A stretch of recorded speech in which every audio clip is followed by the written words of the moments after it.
Hello everyone. Today we will discuss how to launch Chrome DevTools. Okay. So normally you can open any website.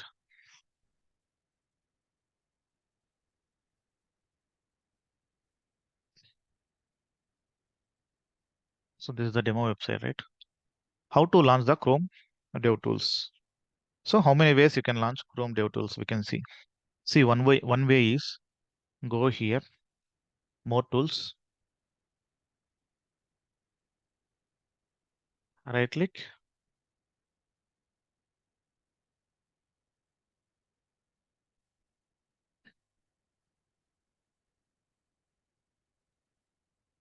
more tools, developer tools. So go here, elements.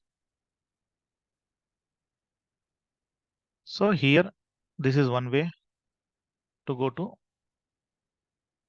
Chrome DevTools navigations. Okay, go to console, elements. You can select, can find out this login. See this one. This is one way. So go here,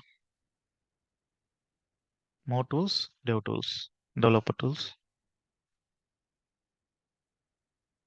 Second way is right click, inspect element. See, still you can find from here. Right click, select the inspect element. Right click, select from here, inspect element. You can see this developer tools. Third way is Control Shift I. See, Control Shift I. So this is the third way of opening developer tools. Developer tools. Okay. Third option is the Control Shift I. I hope this is very helpful, guys. Thank you.